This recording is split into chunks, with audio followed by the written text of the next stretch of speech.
Hello everybody! Moving is hard. Sorry I've been quiet for a while. So the move is well and truly underway. We get our keys very soon and I'm excited to move in. So I thought while we're in this content drought I would post what I'm calling the Littleland Naptime edition, which is all of the Littleland videos edited together into one big monstrously long thing, but without the beginning, without the preamble and without the end cards, so you guys can watch it all through without having to be distracted and taken out of headspaces by all of the weird things that I say and do. So I hope you enjoy this. After this airs for about an hour, I'd say, I'm just going to be hanging out in the comments section and I'll be there to answer any questions that you might have about Littleland or any of the other videos that I make, or my process, or yeah, just most questions. I will put a disclaimer on there and say that I'm not answering questions about what I use my diaper for. Said that already. Yeah. That being said, I want everybody to get as snuggly as you possibly can. I want you to cuddle down. My dog has a squeaky toy. Peppy, can you please not squeak your pig? Thank you. I want everybody to get your favorite cuddly toy, or a squeaky toy if you're like Peppa, and lay down and listen to the story, okay? Okay. Vanessa's condition was worsening. It was becoming borderline impossible for the young woman to leave the safety of her bed and head to work. Instead, she would rise, tearfully ring the absenteeism line, and explain to the operator that she once again had a stomach bug, or a cold, or a migraine. Even on days when the anxiety seemed less severe, she would sit at her desk and stare at the computer screen, willing her fingers to type reports that were at this point well past due. But she couldn't muster the strength necessary to work.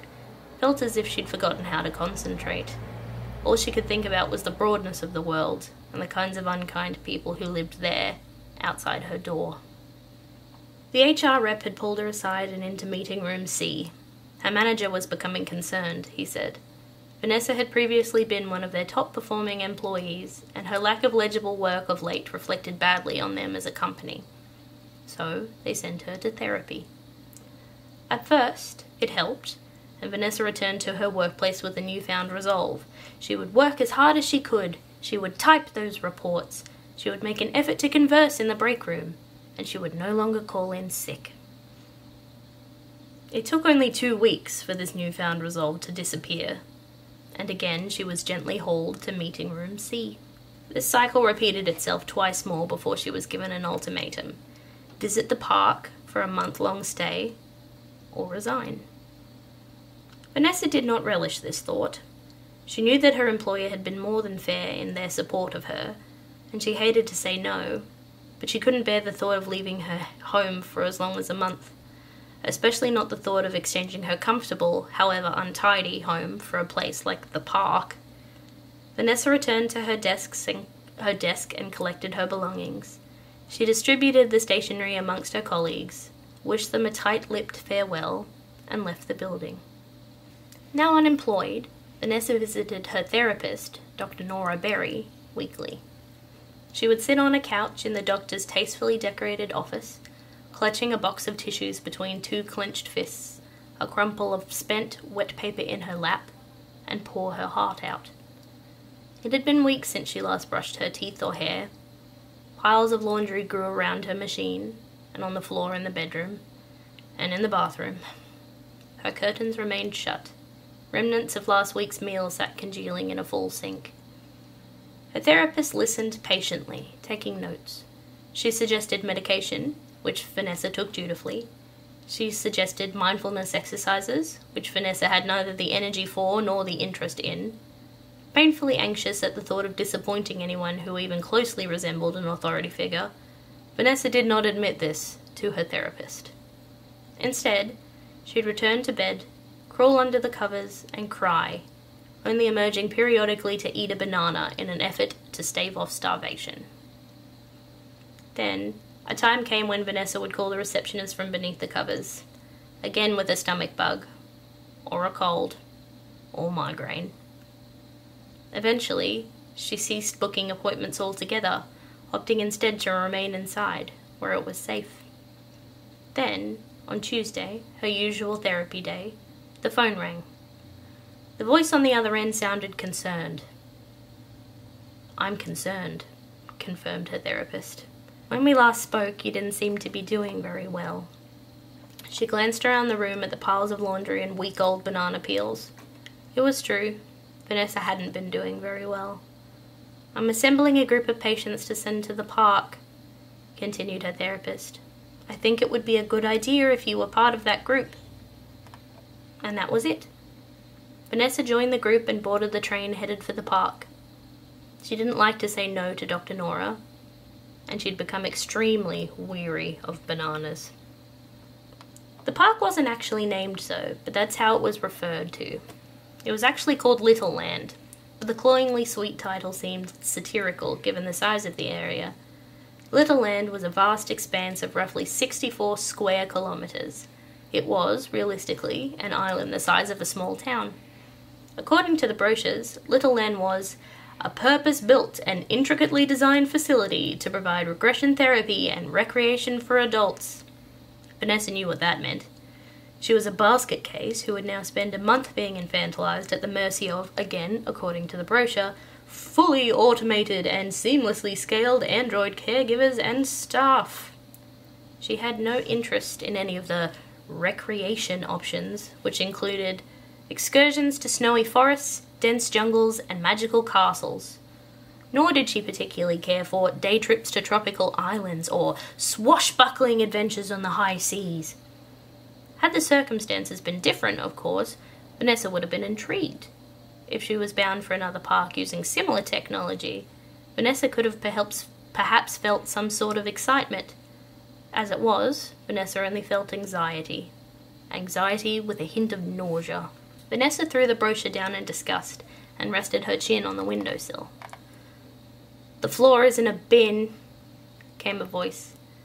Vanessa considered feigning a hearing impairment for a moment before she looked up and in the direction of the voice. A young man with a shock of red hair and a crooked tie was extending his arm towards her, the brochure in his hand.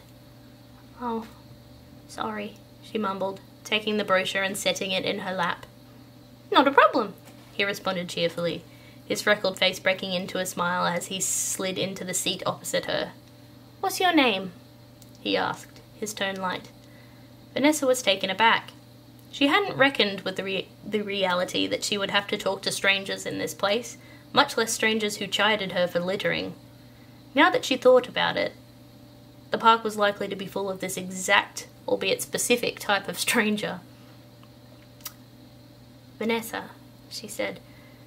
"That's a short name," said the man, pulling a chocolate biscuit out of his suit jacket lining. "Mine is Aiden James Phillips." Aiden James Phillips unwrapped the biscuit and took a large bite, crumbs tumbling down the front of his shirt. Most people don't bother with their whole name when they're just meeting someone. Aiden shrugged.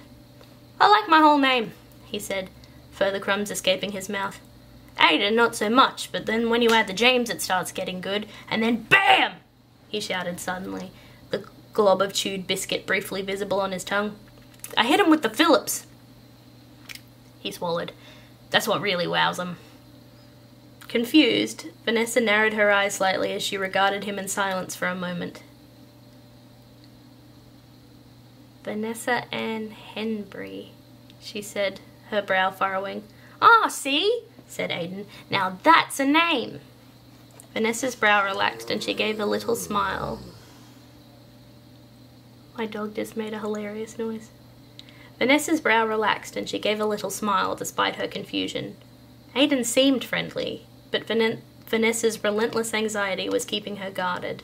"So why are you here?" he asked, slipping the biscuit wrapper into his pocket. "Are you one of Dr. Nora's?" Vanessa wondered if Aiden was supposed to ask a question like that. Wasn't the park like prison, where asking such a question was considered a faux pas, or was that whole concept something she just picked up from TV? Why did he want to know, though? Would he laugh? Would he drop his goofy pretense and turn hostile? Or was he just being polite, trying to make conversation? Even trying to make a friend? Aiden smiled cautiously at her silence and cocked his head to one side like a small spotted dog as he waited for her to answer. Vanessa realized the question had been genuine. Yes, she said, glancing towards the brochure in her lap. Me too, said Aiden. I got fired for being a so-called obnoxious distraction, he said, somehow with a hint of both frustration and pride. The doctor thought this would help me with something she calls social skills. Whatever that means, he said, with a comically exaggerated eye roll. I called in sick too much, said Vanessa, regarding her hands, which had begun to crumple the brochure. I just couldn't. She trailed off. Oh, I get it, said Aiden, nodding. Sometimes it's just too hard to face the day. Vanessa nodded her agreement and smiled at him gratefully. Aiden was genuine, Vanessa decided. But hey, it's not all that bad, said Aiden, who reached over and gently took the brochure from her. He opened it up and pointed to a picture on the glossy page. They have boats! Yeah, but, said Vanessa, taking the brochure and pointing to another smaller picture on the pamphlet's reverse side. That. Aiden studied the image Vanessa had pointed to. A blush began to spread across his freckled nose and cheeks. I don't care how much fun a pirate adventure sounds if I have to do it while I'm wearing one of those, she said, her nose wrinkling. I mean, you're not wrong, but... His brows knitted together in concentration. It could be a time saver? He tried, weakly. Not having to find a bathroom? Vanessa winced and attempted to ignore the very real reality of her situation. It wasn't a very effective endeavour, and her brain continued to swirl with unpleasant thoughts of what was to come when the train stopped. Okay then, said Vanessa, pointing to another paragraph and proffering it to Aiden. Put a positive spin on this one. Aiden's blush deepened as his eyes scanned the pamphlet. Vanessa crumpled the brochure up entirely and once again dropped it to the floor of the train. Yeah, but think about it this way. Aiden paused for a moment, his gaze directed to the clump of paper on the floor, and his effervescent speaking voice muted. It might help cure you of your littering problem.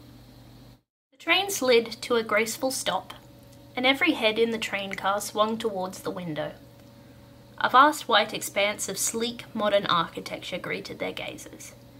The doors began to open, and a hush fell over the train car. All Vanessa could hear was the beating of her heart, which had somehow crawled out of her chest cavity and lodged itself firmly in her throat. Dr. Berry's group, came a voice, high-pitched and clear.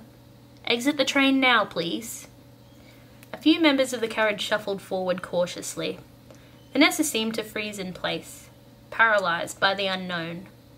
During the journey to the park, she had found something of a safety in this train, and the disquieted voice in her head, who reminded her of every past mistake and every future peril, had been muted. Now that she was required to move, it was back, and it shouted, anchoring her to the floor. Aiden, unaware of the noise in Vanessa's head and simply wishing to leave the train, gently prodded her forward. Vanessa stumbled out the door. Aiden followed and ushered her towards a small group of former train inhabitants that had gathered on the shining platform. A woman stood before the group. Her crisp white suit and immaculately coiffed hair gave her the presence of authority. She swept a single delicately manicured finger across the screen of a small tablet. Okay, this looks like everyone, she said, scanning the group of 5 and consulting her tablet. If you'd all like to follow me? She spun on her heel and walked decisively towards an escalator leading up. Despite the question being rhetorical, Vanessa answered in her head. I would not like to follow her, she thought. But she lacked the time necessary to think on this further. The woman had already reached the escalator and, despite her anxiety, Vanessa followed. Her reckoning being, it was better to be here and in a group than here on her own, though she would rather stay on the train. Or, better yet, not have come to this place at all. Having summited the massive escalator, Vanessa resisted the urge to sprint back to the train and beg the conductor to take her home. Instead, she followed the group down a corridor and attempted to distract herself. The group contained 5. Herself, Aiden, a girl with astonishingly red hair, and 2 boys, one slim and lanky with brown hair, the other of average height and blonde with an equally blonde moustache.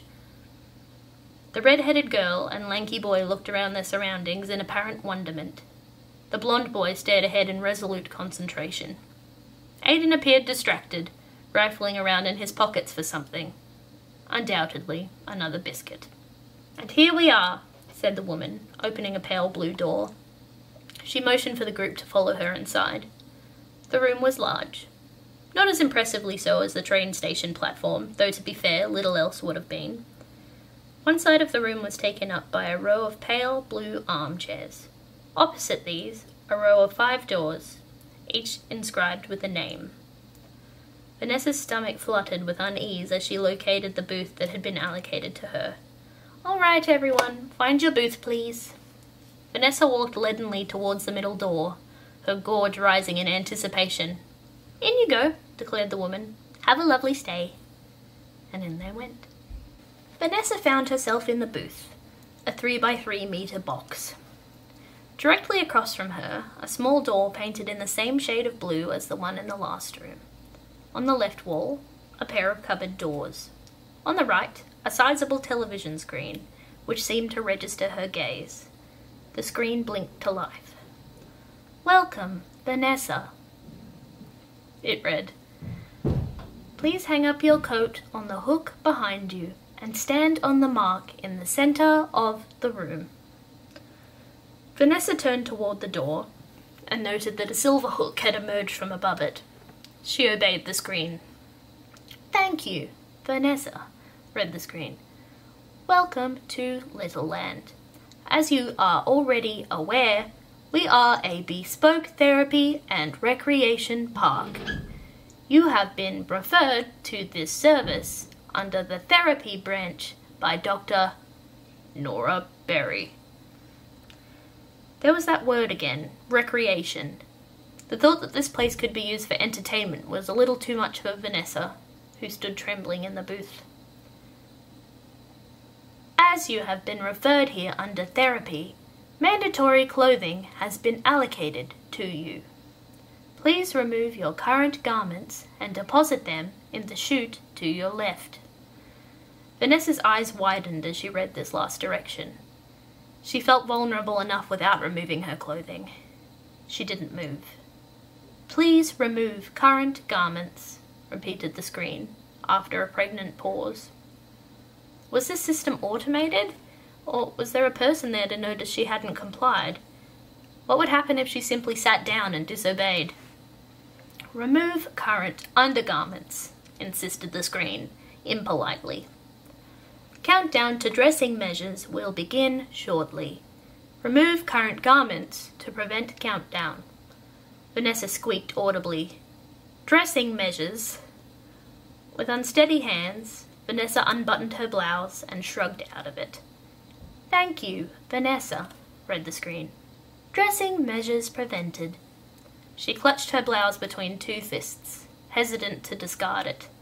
"Please place garments in the chute to your left," read the screen. Still unsettled from the previous threat, Vanessa dropped her blouse down the chute.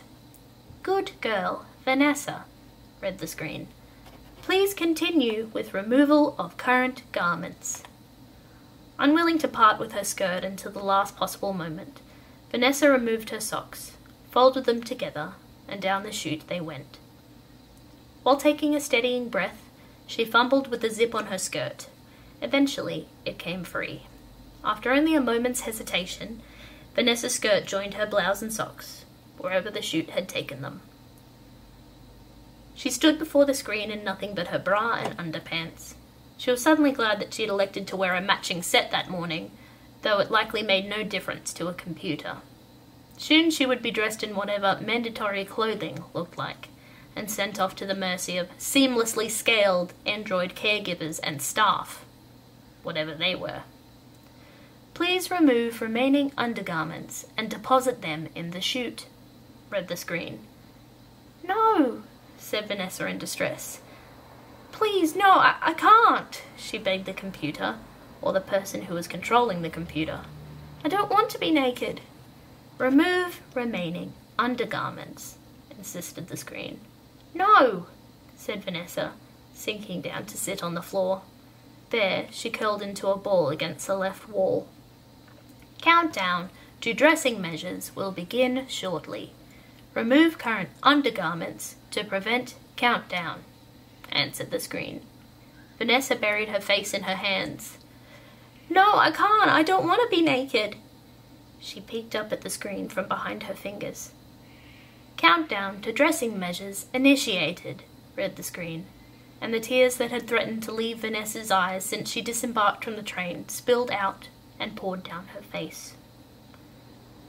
5, came a voice. Wait, cried Vanessa. 4, I don't, she began. 3, I don't want any dressing measures. 2, Vanessa just sobbed. 1, dressing measures initiated.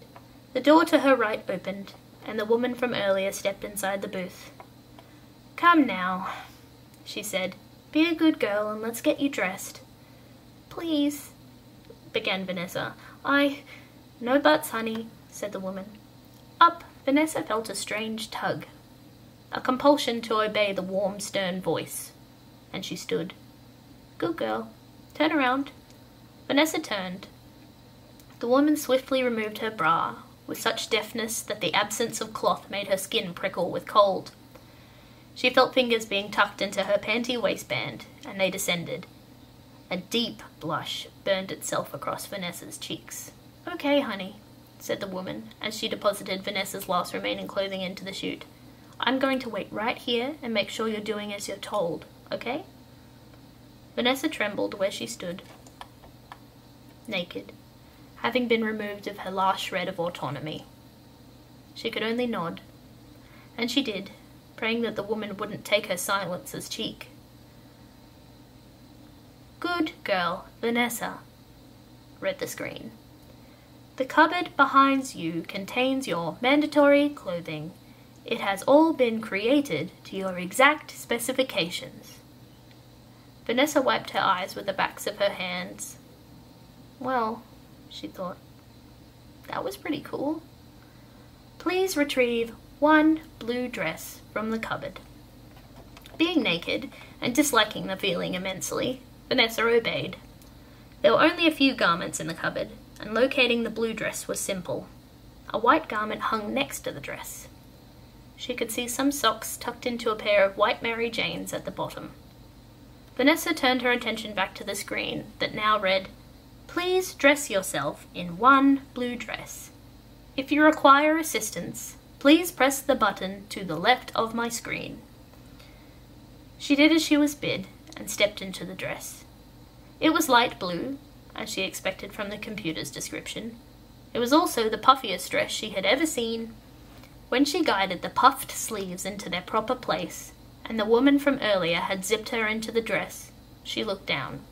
The bodice was short, and the voluminous skirt flowed from just beneath her breasts, finishing a good 2 inches above her knee. Vanessa felt as if this dress wouldn't be out of place in a 1950s Little Miss pageant, or down a rabbit hole. Please retrieve 1 white apron from the cupboard, read the screen. It appeared the comparison to Alice in Wonderland had been apt. An apron? Whispered Vanessa as she reached into the cupboard. Why do I need an apron?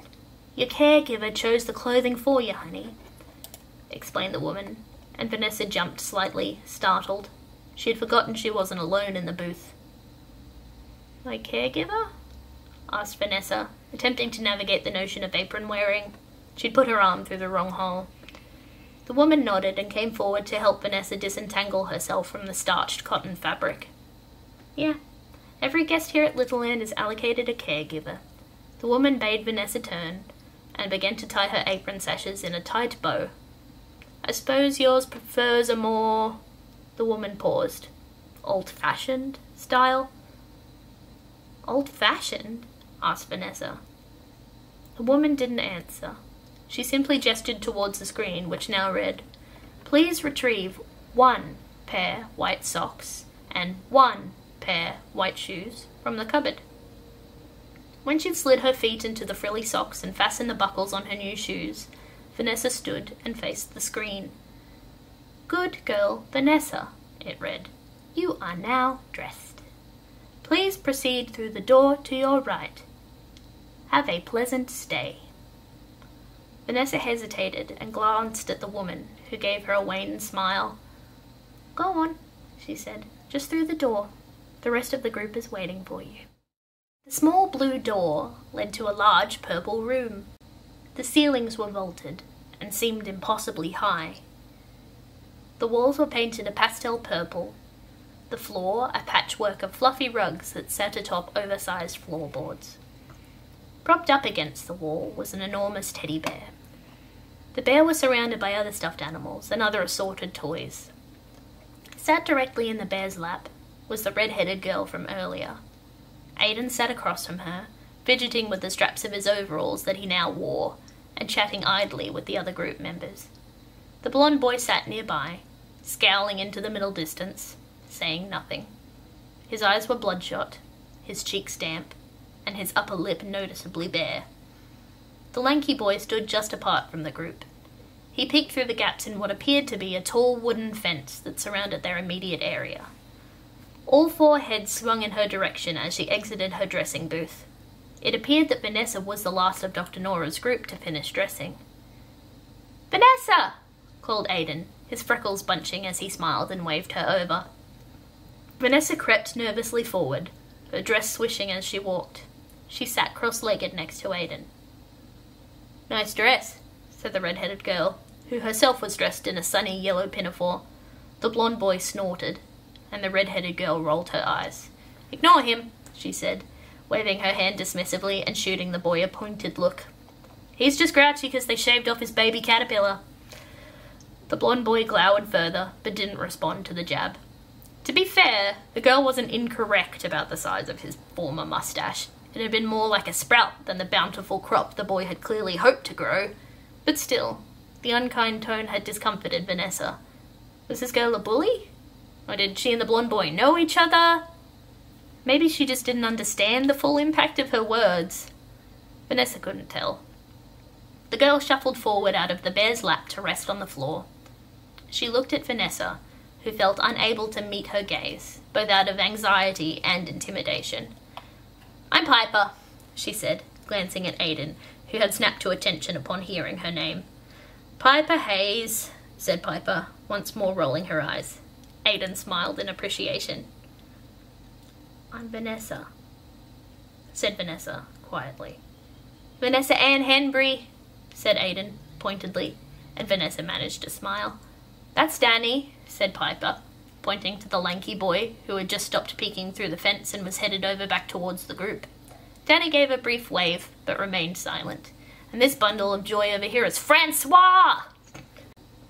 "Frank," said the boy, gruffly. "Francois is terrified. Not that he'd ever admit it," said Piper, as Frank glared daggers in her direction. "Danny, Frank, this is Vanessa." "I'm pretty scared too," admitted Vanessa, in an attempt to support Frank, who appeared as if he didn't appreciate Piper's attempts at humour. "I'm pretty sure we all are," said Aiden. "Well, not her," he said, flinging his hand dramatically towards Piper. "But the rest of us are." "Why aren't you scared?" Vanessa asked Piper in surprise, unable to comprehend such a notion. "Oh, I've been here before," said Piper grandly. "Twice. It's like a holiday." "You've..." said Vanessa, looking up to at last meet the red-headed girl's stare. "Yep," said Aiden, flopping onto his back. "She's nuts. She actually likes it here." Vanessa gaped. So that was what the brochure meant by recreation. Some people did actually choose to come here. "So," began Vanessa, "what's it like? What happens here? What's a caretaker? Where are we now? What are they going to do to us?" she finished frantically. "Whoa, calm down," said Piper. "It's really not all that bad. They just treat you like a kid for a month." Piper stretched out, using the bear's lap as a pillow. "A caretaker's just the person they've assigned to look after you. she said, inspecting her nails. But, said Vanessa, what do you mean look after? And how do they pick who gets looked after by who? Piper shrugged, looked at Vanessa momentarily, and began to idly twirl one of her braids around her finger. No idea, she said. They compare personalities, I guess. They wouldn't put you with someone awful. Piper sat up. I don't know that they even have awful caretakers here. Everyone I've met has always been nice. She shrugged again, and let the braid drop with an audible flop against her chest. So really, Francois, she said, turning to smile impishly at him, there's no reason to be scared. Oh, can you shut up for once, Piper? Shouted Frank, his hands balling into tight fists. I'm not scared! The dam broke, and Frank began to cry. The group was silent, Piper most of all. She bit her lip, her brows meeting in concern. When Vanessa looked at her, she saw a look of disappointed realization in the red-headed girl's eyes. Wait, said Aiden, who hadn't noticed that the ambient had become strained as Frank buried his face in his hands. If you're here for fun, why are you part of this group? I see Dr. Nora as well, explained Piper, her tone soft, her eyes still locked on the rug. It's just more fun if you get here in a group. She gestured vaguely to the group that sat around her in a circle. That way there's people to talk to make friends. Piper picked up a toy truck that was nearby and began to pilot it idly, her lower lip still firmly between her teeth. Frank had ceased crying. He now looked in Piper's direction, an unfathomable expression on his face.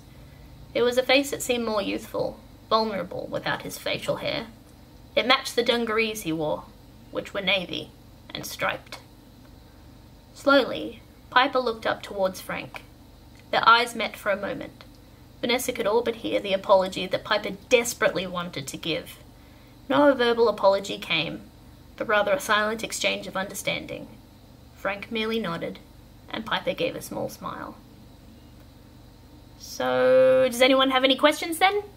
Said Piper, her boisterous tone restored. I do, said Aiden, flinging his hand into the air as if there were students in class and not 5 adults who were about to be treated as infants. Yes, you, the grubby one, said Piper, who had risen to her feet and was pointing at Aiden. Aiden seemed to appreciate Piper's sense of humour more than Frank had, and he laughed. So, began Aiden, what happens if we just go, no way, not wearing this stupid outfit? Aiden snapped one of his overall straps and just, run away. Did you not read the pamphlet? Asked Piper, drolly. I thought they were pretty obvious about it. I read it, protested Aiden defensively. I just didn't read the whole thing. Neither did I, said Vanessa. Piper nodded. I get it, she said. It's not exactly best-selling fiction. Piper smiled a wry smile as she slid backwards and once again used the giant bear as a pillow. The discipline you get is based on your caregiver, explained Piper. Vanessa shivered at the word discipline. It evoked imagery that she could do without at that present moment. So, if your caregivers are more... Piper paused, searching her brain for the right word. Progressive person? She decided on. Then so whatever punishments you'll get. Vanessa shivered with even greater intensity at the word punishments. Aiden was agog, his eyes wide. And if they're not? He asked. Then over the knee you go, said Piper, smiling a bright smile that clearly attempted to mask her own fear. Oh, fuck, said Danny, his deep, unfamiliar voice startling Vanessa, who had not yet heard him speak. I'm not here for that. Technically, began Piper, that's exactly what you're here for, if you want to get literal about it. Danny groaned, stooped to retrieve a small bear that sat near his feet, and lobbed it in Piper's direction. Hey, maybe you'll get lucky, she said brightly, as she caught the bear. You'll get a progressive caregiver. What's the chance of that? Asked Vanessa, timidly, thinking she'd be more able to survive this experience if she didn't have the threat of a spanking hanging over her. I've met... said Piper, counting on her fingers. 5, she said. 5 guests who didn't get spanked. 5? asked Vanessa, her volume rising to more audible levels. Yeah, 5, said Piper, scratching her head. Though, to be fair, they might have just been really well behaved. 'Cause, like I've been told about 1,000,000 times, said Piper, wrapping the arms of the bear around herself, how often you're spanked is entirely up to you. Vanessa groaned as her fear turned to panic, her hopes of leaving the park unscathed dashed. She started mentally planning an escape route, looking around. While the fence had a gate, it was very high, and there was no physical way for Vanessa to reach the latch that held it closed. The wall had windows, but they were even further out of reach than the gate latch. Vanessa turned to the door that she had entered the current room through. Her heart sank. There were no doorknobs. I pick never, said Danny, looking around at each group member individually. I say we get out of here. And Vanessa realized that while there was no way to reach the gate latch on her own... Agreed, said Vanessa, pointing to the latch. If I sit on your shoulders, maybe we could reach? No offense, said Danny, regarding Vanessa quizzically, but I think we might need the 2 tallest people here if we're going to reach it. Vanessa looked down at her diminutive frame. Even here, in Littleland, she was the smallest. Frank, said Danny, come on, you're the tallest. Leave me out of this, said Frank, crossing his arms over his chest. I'm not going anywhere, they're going to catch you. Danny rolled his eyes, turning to the next group member. Aiden John whatever, said Danny, extending a hand to lift Aiden from his sitting position. Aiden James Phillips, said Aiden, springing to his feet. Let's do it. Piper? asked Danny. Frank is right, she said. You're going to get caught in 4 seconds, but it sounds fun, so I'm in. Quiet girl, said Danny, ignoring Piper's echoed warning and regarding Vanessa. Vanessa, true to her newly acquired nickname, nodded wordlessly. Danny knelt, and Aiden clambered onto his shoulders. With Aiden's arm at his full extent, his fingers reached just shy of the latch. Quick, someone give me something to reach with, said Aiden, struggling to maintain balance. Here, said Piper, tossing Aiden a stuffed rabbit, which he caught and stared at. Something hard! How am I supposed to unlock a gate with this thing? Aiden shook the stuffed animal demonstratively against the latch. The gate swung open. Yes!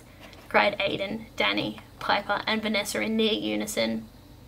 Just then, at the far end of the room, a door opened. A hush fell over the group. "Oh no," came a voice from the opposite side of the enormous room. "We have a group of escape artists." "Oh dear," came a bright voice. Another unidentified person made a noise. "Told you," said Piper, beaming smugly as she leapt to her feet. She rushed to the now wide-open gate and waved happily. "All right. Who's being naughty?" A deep, accented voice inquired. A tall man entered the room. Following him were a line of others just as tall as he. As they approached the fence, it became apparent that they weren't just tall by ordinary standards, but disproportionately so. It also became apparent that the fence surrounding the group of 5 was not a fence. Vanessa shrank back as she regarded the gargantuan newcomers. Whatever Vanessa had been expecting, it hadn't been this. She had been expecting to at least make it to the corridor. Okay, and just an aside, this character is Irish. I can't do an Irish accent. I'm sorry, so he's just gonna get a variation of my accent. "Piper, hush," said the man, who towered some 4 feet above what Vanessa now realized was a playpen.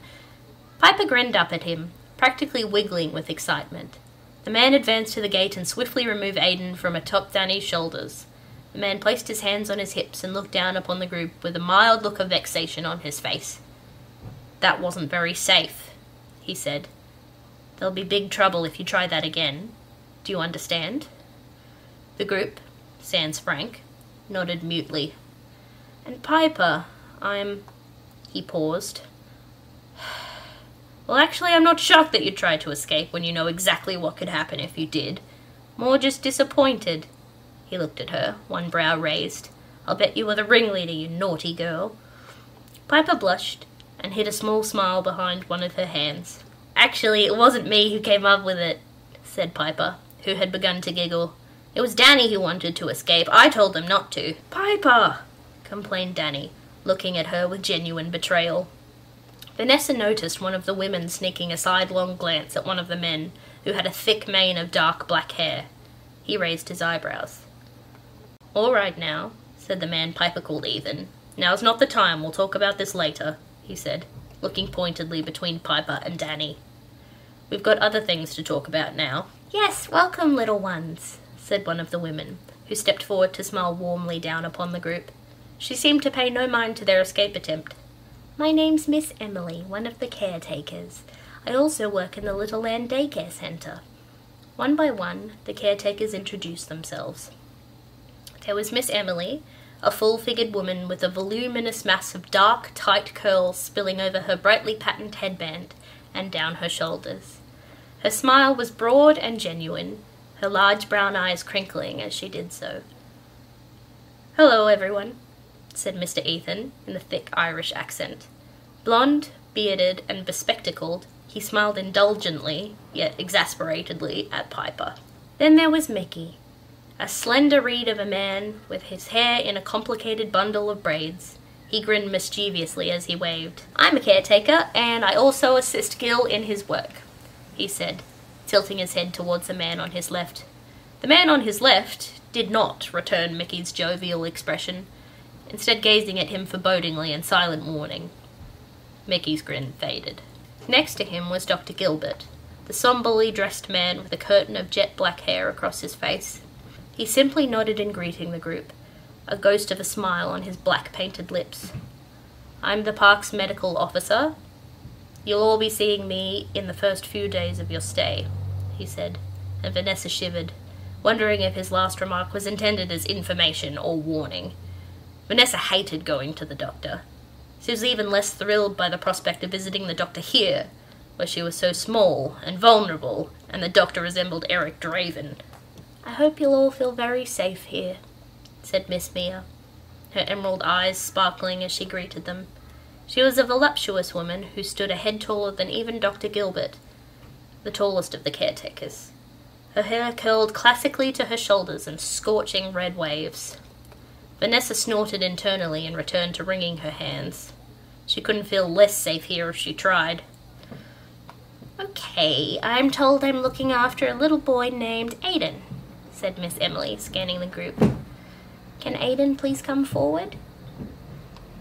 Aiden timidly raised his hand and shuffled forward. Miss Emily reached in and grasped Aiden under his arms, lifting him effortlessly from the playpen and settling him. Vanessa's heartbeat sped up. It was finally sinking in that, in the park, under the care of these people, she would functionally be a child.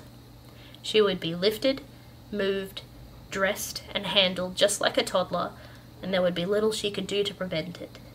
As Vanessa blinked, a tear escaped her eye and trailed its way down her cheek. She furiously swatted it away with the back of her hand, unwilling to draw extra attention to herself. Perhaps if she made herself seem even smaller than she already felt, they wouldn't notice she was there. She began to inch her way towards the large bear on the edge of the playpen. If she could reach him by the time her name was called, maybe she'd be able to hide behind him? By now, Miss Emily had carried Aiden out of the room and into the unknown. "Come, Piper," said Mr. Ethan. Piper enthusiastically flung her arms into the air, allowing herself to be lifted into his arms. Piper leaned into his embrace, and quite happily allowed herself to be carried from the room. Vanessa was inches from the bear. She slid her hand slowly underneath its fuzzy leg. "My charge is named Vanessa," said Miss Mia, and Vanessa's heart sank. She'd been so close. "Is that you, sweetheart?" Miss Mia had turned her attention to Vanessa, who had only managed to sequester half an arm beneath the bear. "I," stammered Vanessa. "No?" Vanessa's anxiety-riddled brain had come up with a plan that, in its desperation, seemed flawless. If she pretended not to be herself, perhaps they would send her home. Miss Mia looked taken aback, and she glanced towards Dr. Gilbert and Mickey amusedly. Mickey began to chuckle openly. Miss Mia had the courtesy to hide her amusement behind her hand. From inside the pen, Danny laughed also. Even Frank, who had remained utterly still up to this point, let out a single barking "Ha!" "No?" asked Miss Mia. "Then what is your name?" "I," said Vanessa again. "I," she repeated, her hand ringing, recommencing. "My name isn't important." "I don't know about that," said Miss Mia, as she unclipped the playpen and stepped inside. "I'd say your name is quite important." Vanessa shook her head with force. "It isn't, and I shouldn't be here." Vanessa's body trembled as she drew up all her courage and stood to her full 5 feet, which seemed even less impressive here than it would have been at home. "So, if you could please let me out of here, that would be nice." Miss Mia crossed the playpen and knelt in front of Vanessa. She extended a hand to the trembling little girl, who seemed breathless and frantic, and in no position to move on her own. "No, honey," she said. A gentle firmness in her voice kept Vanessa from arguing. "I'm sorry, but I can't let you out." Miss Mia fixed the small girl with a well-practiced, resolute stare. "Now, and please be honest with me, is your name Vanessa?"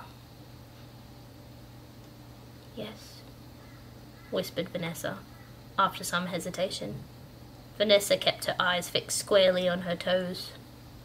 "Good girl," said Miss Mia, smoothly straightening up from her crouching position. "Come with me." With that, Miss Mia plucked Vanessa from her sitting position in a single fluid motion.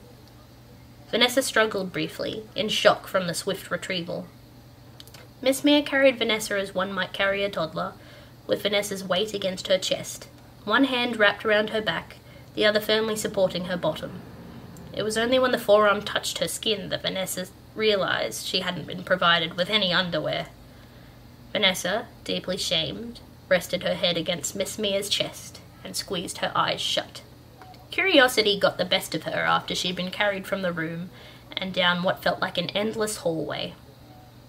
Miss Mia had spent the short trip patting Vanessa on the back and making the kind of soothing shushing noises that send babies straight into peaceful slumber. Vanessa opened her eyes just as they were entering a brightly lit, white-tiled bathroom. "Okay, honey, it's time for a bath."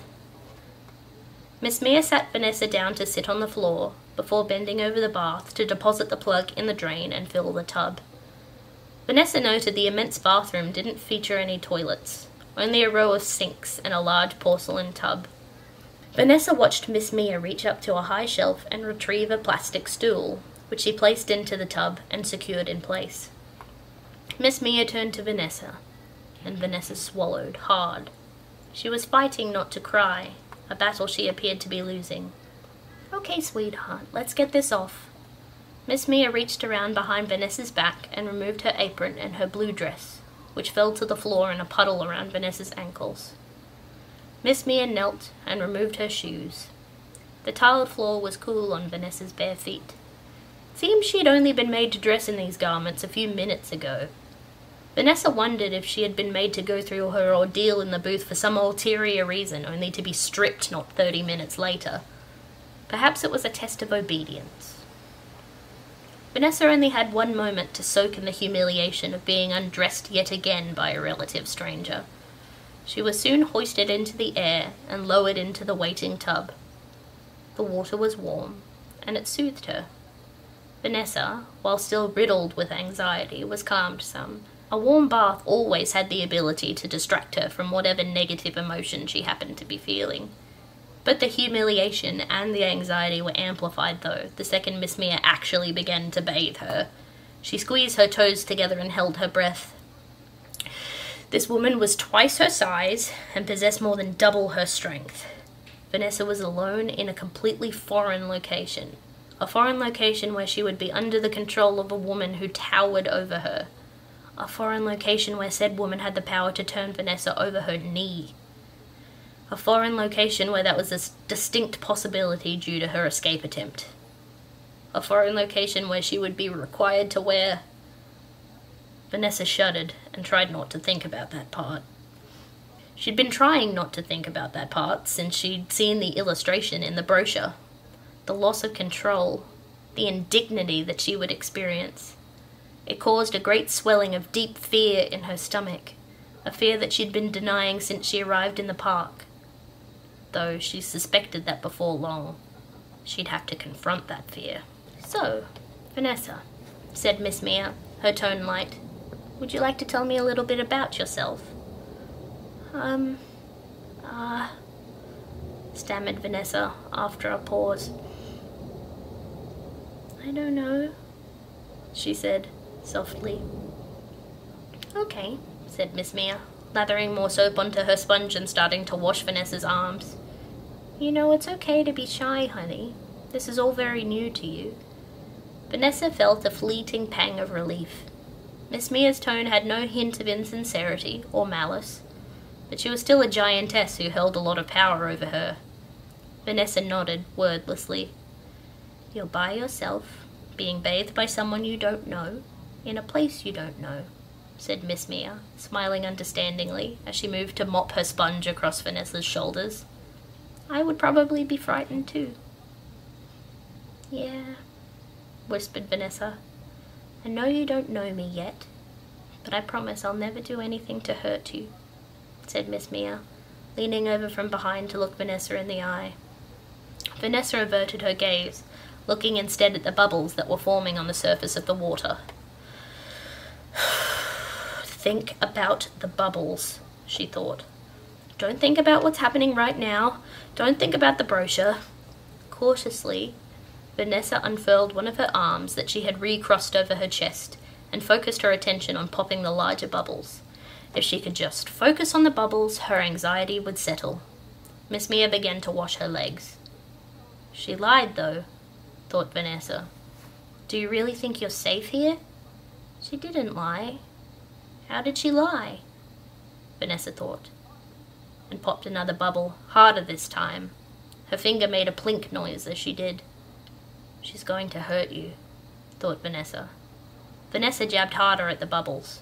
"Go on, ask her! Ask her why she lied!" Ventured Vanessa. "Can I please ask a question?"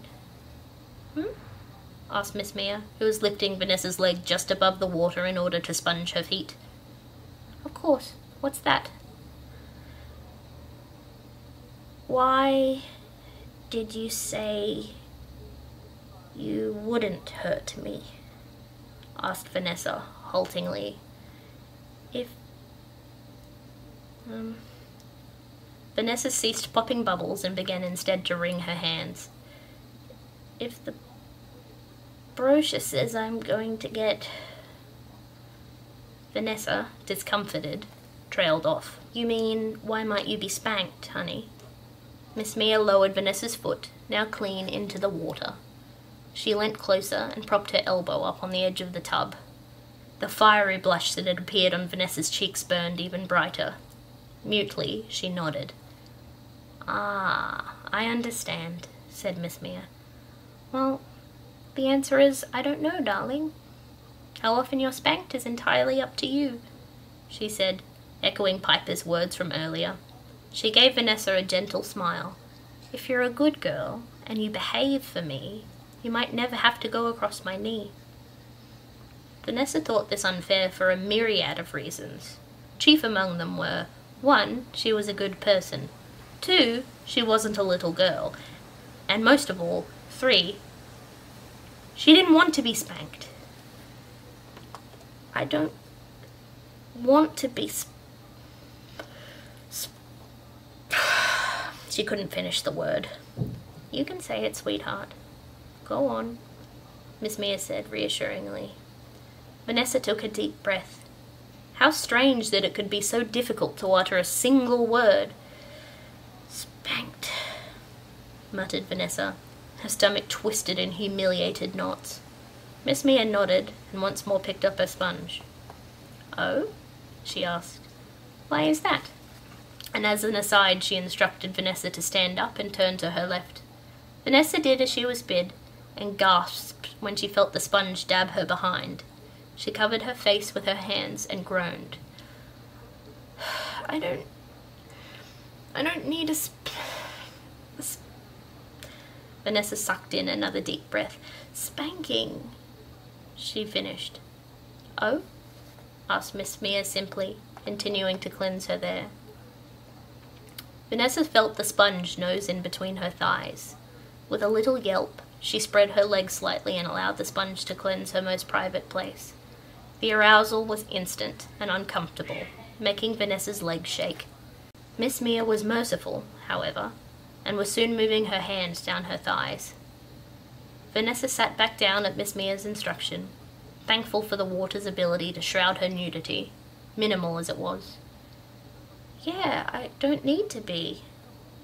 I'm not a baby. Said Miss Mia as she sighed gently. I'm afraid that for the next month, that's exactly who you are, sweetheart. Vanessa let out a quiet whimper, an unhappy sound.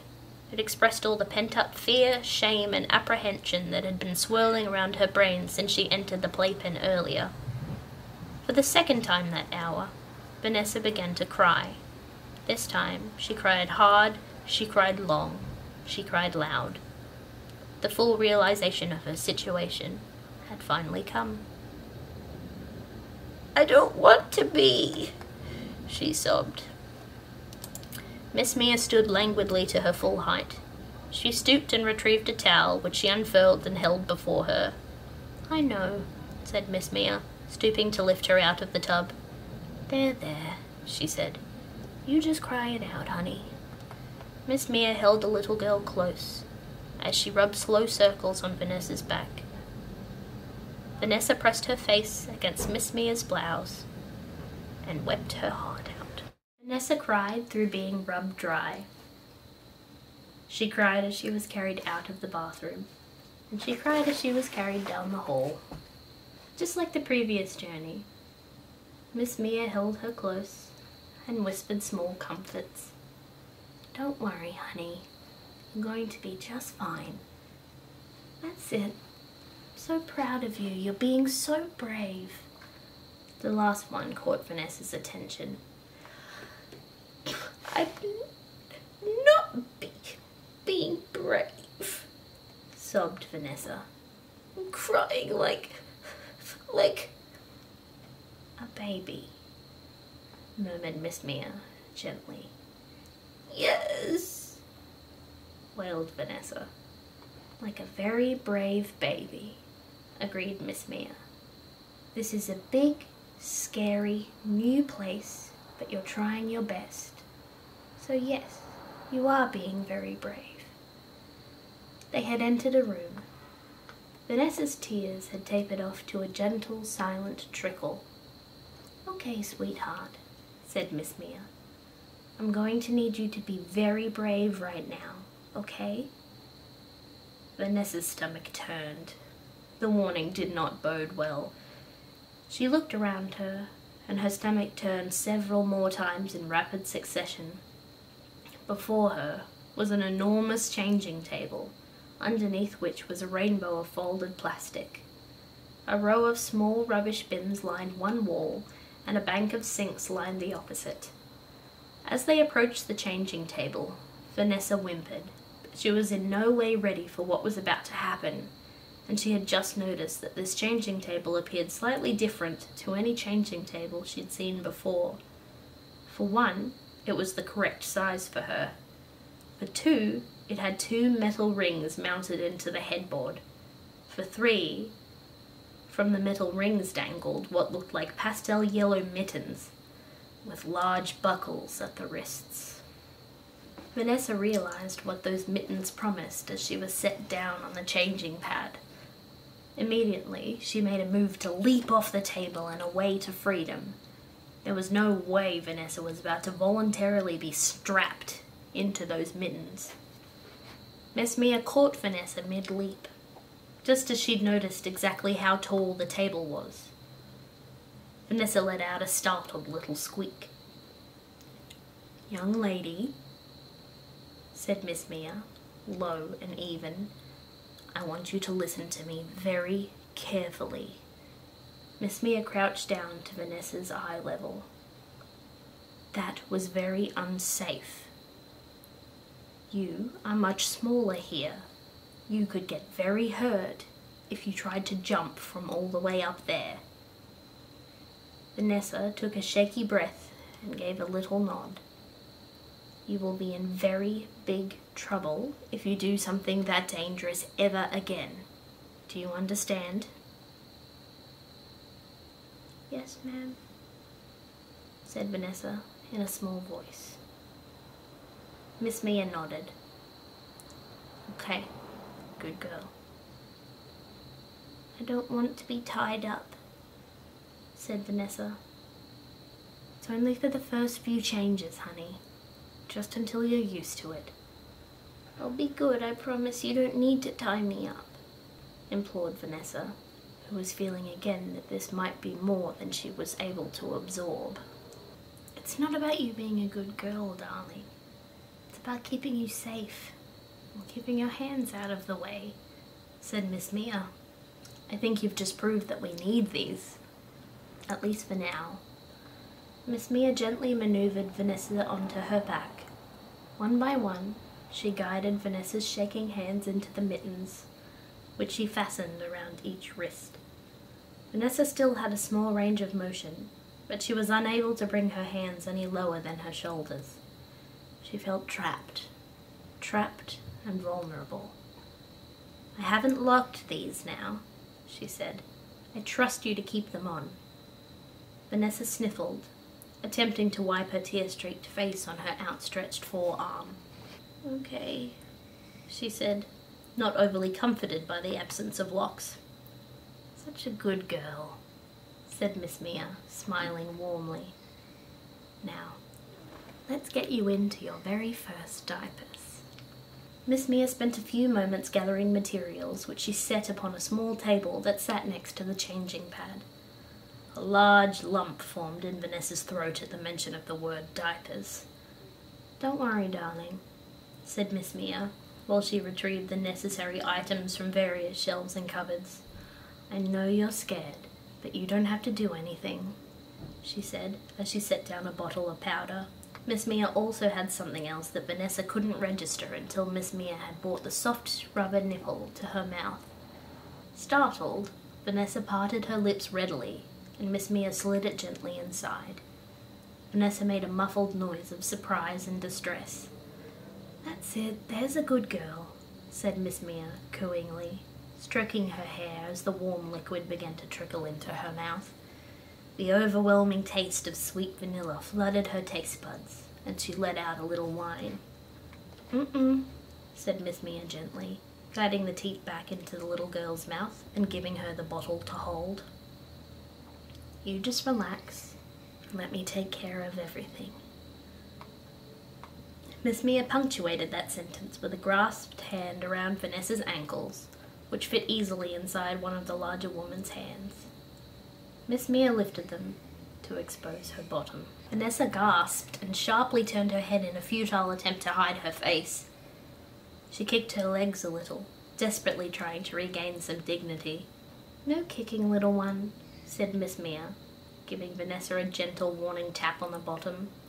The strike was not painful, but it did serve to further remind Vanessa of her current situation and the vulnerability that went with it. It seemed to say, do it again, and you'll get a real one. She stopped kicking her legs and closed her eyes, focusing on the warmth of the liquid she was drinking. Good girl. First, we're going to take your temperature, okay? Vanessa's eyes snapped open when the implications of that sentence hit her. At the same time, she felt Miss Mia's hand delicately spreading her bottom cheeks apart. Vanessa's eyes widened, and she jerked backwards, her legs falling from Miss Mia's grasp, and the bottle falling to the floor. Vanessa froze in place, her lower lip trembling. I'm sorry, I didn't mean to, she said tremulously. I was just startled. I understand, honey, said Miss Mia, stooping to retrieve the errant bottle. Slowly, Vanessa slid down the changing table and laid prone. Miss Mia smiled kindly at her, replacing the bottle between Vanessa's mittens. "There's a good girl," she said. "This is gonna feel a little funny, okay?" she warned, once again lifting Vanessa's legs into the air to expose her behind. "But I promise you'll get used to it." "Used to it?" Vanessa mumbled past the teat, anxiety swelling in her chest as Miss Mia began to rub a single finger, slick with lubrication, around her bottom hole. As the anxiety swelled, as did a funny little ache in the pit of her stomach, Miss Mia hummed her affirmation. "Yes, you'll be having your temperature taken every day at afternoon change time." Miss Mia withdrew her finger. Vanessa squeezed her eyes shut and tried to prepare herself for what was to come.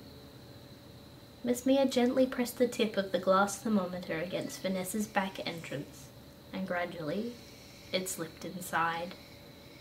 Vanessa whimpered as the cold rod plunged deep inside her. With one hand, Miss Mia cupped Vanessa's bottom, holding the thermometer firmly in place. "Good girl, you're so brave," said Miss Mia soothingly, and Vanessa gradually ceased her discomforted wiggling as she became accustomed to the intruder in her bottom. Miss Mia gave her a soft pat on the backside and removed the thermometer. Vanessa's first temperature reading complete, Miss Mia retreated to rinse the small glass instrument in the nearby sink. "I'm very proud of you, honey," said Miss Mia, having returned from the sink and now beginning to unfold the stark white disposable diaper, which she placed on the changing pad. Vanessa, a mess of swirling emotions, didn't respond. "Up we go," murmured Miss Mia, lifting her ankles into the air. She swiftly slid the diaper under the girl's backside and lowered her bottom onto the soft cotton lining. The sweet ache in Vanessa's stomach grew. It only intensified as Miss Mia brought the front panel up between her legs and taped each side securely. Vanessa sucked hard at the teat in her mouth, desperate for any distraction to the emotions swelling inside her. She felt her mittens being unbuckled and a set of hands under her arms, which lifted her into a sitting position. The diaper was thick and pillowy, the cotton filling soft against her bottom. The bottle was removed from her mouth, and Vanessa let out a small, involuntary whine in response. Predictably, as with the train and the playpen, the teat in her mouth had become a source of comfort to her. Her window for complaint was short, however, as she was soon dressed in a pastel pink bodysuit. A pair of white socks were placed on her feet, and a large pacifier was placed between her lips. Vanessa was grateful for the pacifier. It hid a significant portion of her face from view. Vanessa, dressed for bed in her first diaper of her stay, was lifted from the changing table. "I'm so proud of you, honey," said Miss Mia, who cradled her. Vanessa closed her eyes and burrowed close into the warm embrace from the equally warm maternal figure who held her. As her anxiety settled, she wondered for a fleeting moment if this next month would be as bad as she originally thought. Vanessa's eyes sprang open in surprise and mild panic as she felt herself being lowered. When she looked around the room she'd been carried to, she noted that she was in a bedroom of sorts. Painted a sunny yellow, the room had been divided into cubicles, the walls of which did not reach the ceiling, and instead stopped a few inches short of Miss Mia's hip. Vanessa's cubicle contained a rug, a chest of drawers, a rocking chair, a small bookcase, several stuffed animals, and a large crib she'd been placed inside. The lazy feeling of calm that she'd experienced moments earlier dissipated, and all at once the lump returned to her throat. The emotional discomfort must have registered on her face, because Miss Mia began to gently stroke her hair. "Shh, darling," she said in a low, soft voice. "It's okay. You're safe." Vanessa whimpered with fear and grasped the bars of her crib between two fists, as if to test their strength. As predicted, the wood was strong, with little to no give. "Oh, hang on. I brought a prop for this." don't want to sleep in a crib, she said from behind the pacifier, tilting her head downwards to hide the fact that her eyes were once again welling up with tears. She had been looking forward to sleep. The past few hours had drained her energy reserves. It hadn't occurred to her, however, that her sleeping quarters would be like this. "It's for your safety, sweetheart," said Miss Mia, peeling back the covers and motioning for Vanessa to lie down. "You're so small, we don't want you falling out of bed. That would be a big bump." Vanessa didn't move. She just concentrated on her tightly balled fists, an attempt to steady her heart, which hammered in her chest. Vanessa heard Miss Mia give a gentle sigh, and once again she was hoisted into the air. Miss Mia sat down on the rocking chair and settled Vanessa in her lap. "I know, honey," she said, gently patting Vanessa on the back as one might do to soothe an infant with colic. "We can take all the time you need." Vanessa became aware of a feeling in her stomach that caught her by surprise. Relief. As soon as she'd been removed from the crib and returned to being cradled, her heartbeat calmed. Vanessa didn't understand it. How was it possible that she could go from being terrified of this woman to relief at her touch in a little under an hour and a half? Had there been something in that bottle other than formula? Some brain-altering chemical that had broken down her defenses and bonded her to a caregiver? Knockout drops? Miss Mia interrupted her paranoid thoughts with a question. "How about we read a story? Would you like to pick one out?" Miss Mia removed Vanessa's pacifier. Miss Mia removed Vanessa's pacifier and gestured to the little bookshelf that sat aside the short cubicle wall. Vanessa, grateful for the interruption, picked a brightly coloured book from the shelf, one that she'd enjoyed when she was small. Well, actually small. "Oh, I adore this one," said Miss Mia, a hint of genuine delight in her voice. "We can read this in one moment, but first there's something we need to do." Vanessa immediately began to panic. This was it. She was about to be upended over Miss Mia's lap and spanked within an inch of her life. She was about to be punished for her escape attempt. She just knew it. "First, we need to pick out a storytime companion." Miss Mia pointed to a row of stuffed animals adorning the top of the bookcase. Once again, the relief was immediate, as was Vanessa's selection. Before she'd even had the chance to feel self-conscious about her enthusiasm, she'd blurted out, "Bunny!" Miss Mia smiled knowingly and retrieved the fluffy rabbit, who was mint green and had floppy ears. "What's his name?" asked Miss Mia, sitting the bunny up on her knee opposite Vanessa. Vanessa thought for a moment. "Chip," she decided, the colour conjuring images of ice cream. "Chip is a fine name," said Miss Mia, puppeting the stuffed animal and making his small paws clap together. "Chip seems to like it too." Miss Mia proffered the toy to Vanessa, who took it with just a hair too much enthusiasm. Vanessa held him close, rubbing her fingers repetitively over the soft fabric. Miss Mia leaned back, Vanessa and Chip in her arms. She opened the book and began to read. With the story completed, Vanessa was readily tucked into the crib that would belong to her for the next 30 nights. Miss Mia had leaned down and planted a gentle kiss on Vanessa's forehead before turning out the light above her cubicle and retreating elsewhere. Vanessa felt a rush of some quietly pleasurable emotion that she couldn't quite place. All she knew was that she felt the most settled that she had felt since arriving. That is, until a voice in the darkness caused a notion to occur to her.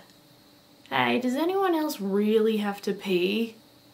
asked Aiden, whose voice seemed to come from the cubicle directly to her left. Vanessa's stomach dropped. Yes, she did, now that she thought about it. Surprisingly, she hadn't paid too much attention to her new underclothes once she'd been dressed and carried to her cubicle. Now it was all she could focus on. The plastic covering crinkled as Vanessa shifted uncomfortably under the covers. "Yes," said Piper, directly across from Vanessa. "Just relax and go." "No," he said, as if his voice was muffled by covers. "I can't do that." "You're gonna have to eventually," said Piper, matter-of-factly. Think about it, she said, standing up in her crib to peer across the room at Aiden. Have you seen a single toilet since you got here? Silence. Piper folded her arms. Yep, you've got no option, she said. It's embarrassing at first, but you get used to it. Plus, it's warm. Oh God, I forgot you're here for fun, said Danny from across the room. Do you actually like wearing diapers? Yep, said Piper, grandly and without a hint of shame. They're awesome. I'm peeing right now. Aiden gave a laugh that somehow encompassed both disgust and mild intrigue. Oh! That easy? He asked and sprang to his feet. Vanessa could see the top of his neon-coloured head over the divider. She also stood to hear the conversation and unsteadily padded over to the corner of her crib. You're fucking nasty, said Danny good-naturedly. Hey, countered Piper, you're going to have to be every bit as nasty as me pretty soon, unless you plan on not peeing for the next month. Danny shrugged. And I'd watch out if I were you with that kind of language, she chided, mockingly wagging her finger in Danny's direction. Your caretaker will tan your hide. Vanessa couldn't tell, but in the dim light, Danny appeared to blanch slightly. Or drink your blood, added Aiden, giving a mock shiver, which Vanessa reciprocated genuinely. Dr. Gilbert's gothic visage didn't cause her any worry, but his stern expression made her stomach fill with dread. Nah, though, said Piper, leaning against the crib railing. He's strict for sure, but he isn't mean. Frank mumbled something inaudible, and all four heads swung towards the previously silent cubicle. What? She called. Speak up, Francois. I said, repeated Frank in an irritated tone. Ask Danny if he thinks Dr. Vlad isn't mean. Danny glared daggers in Frank's direction. What do you mean? Asked Aiden, once more cocking his head to the left. Ah, I get it, said Piper, nodding in realization. The escape attempt. Vanessa felt a pang of guilt. The attempt had been her idea, and she hadn't been punished for it. But Danny had. Oh, said Vanessa, quietly. Danny, I'm so sorry. Danny distractedly kicked the bars of his crib. Yeah, don't worry, it wasn't that bad. Oh, really? Said Frank. That's not what I heard. Frank, don't, warned Danny. Oh, please, ow, please stop. Oh, my ass, please, Dr. Gilbert, please stop, mimicked Frank. Danny's pallor had been replaced with a shade of furious red. The second I get out of here, I'm going to kick your fucking ass, he said in a threatening undertone. A light breeze could kick yours for me after what just happened, returned Frank, along with a glare. Hey, cried Piper, stop it! This whole place is wired with cameras and microphones. So? Asked Aiden.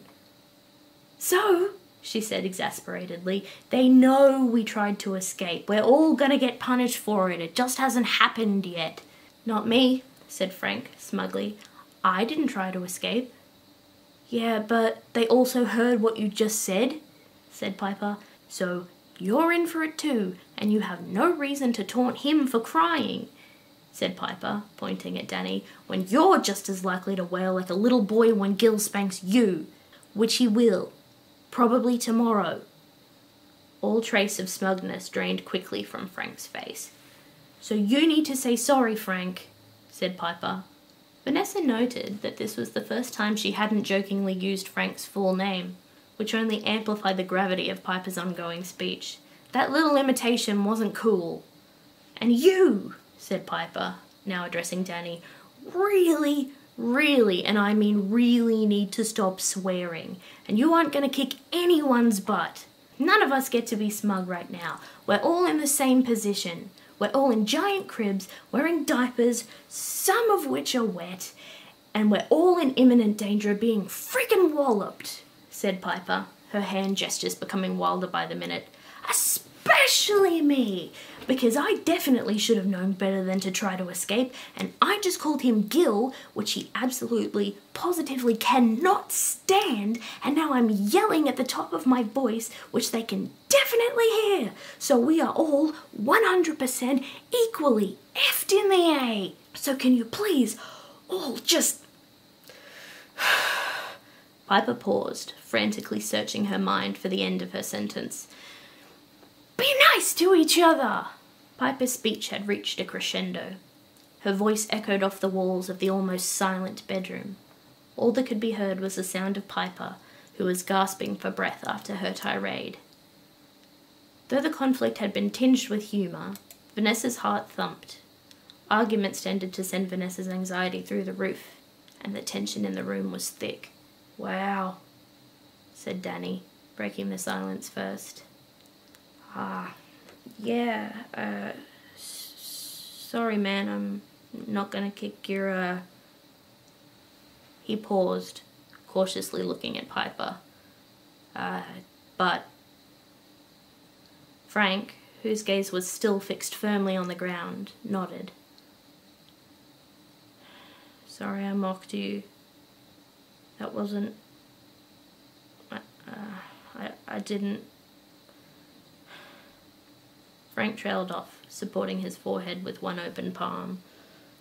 Yeah, no worries, man, it's all good, said Danny, affably, yet awkwardly. Like she said, like, all in the same boat or whatever. Frank nodded and gave a small, only slightly strained smile. Piper sighed with relief. Oh, thank God, she said, relaxing. Sorry I yelled. What were we talking about? I needed to pee, said Aiden, brightly, seemingly unaffected by the previously strained atmosphere in the room, which was slowly returning to normal. Oh yeah, said Piper. Wait, needed to?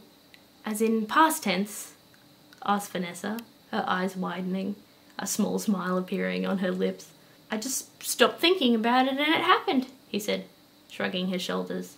Now that I think about it though, it used to happen to me all the time when I was a kid.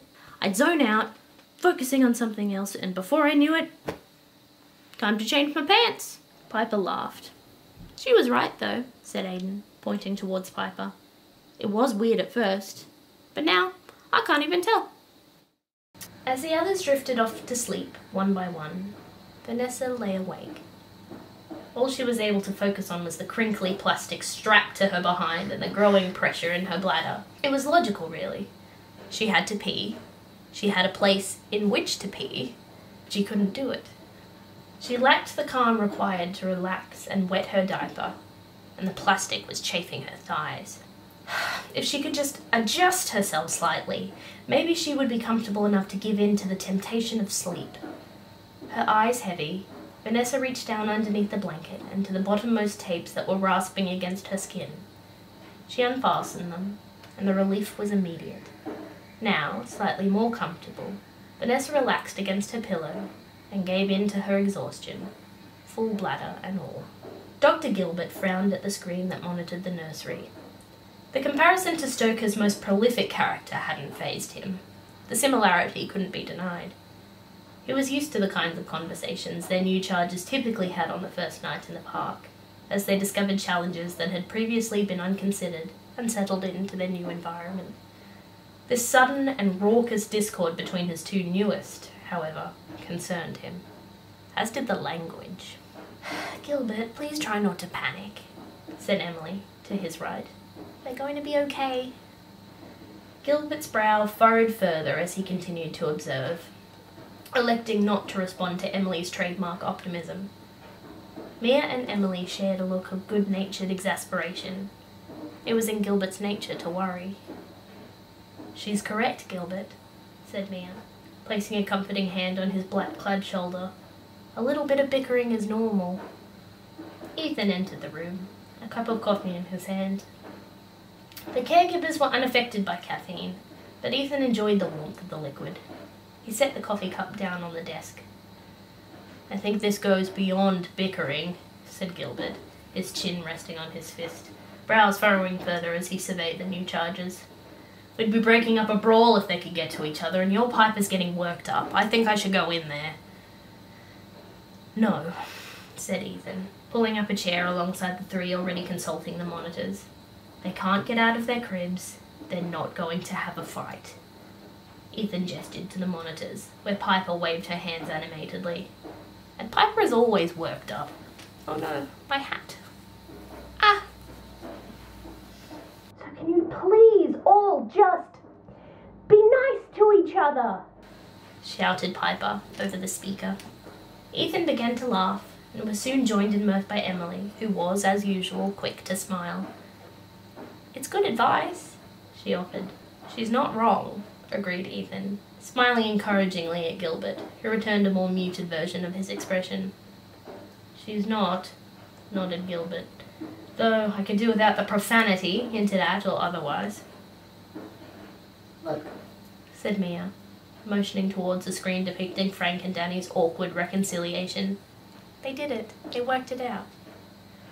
And you didn't have to go in there and wallop anyone, said Ethan, leaning back in his chair and folding his arms across his chest.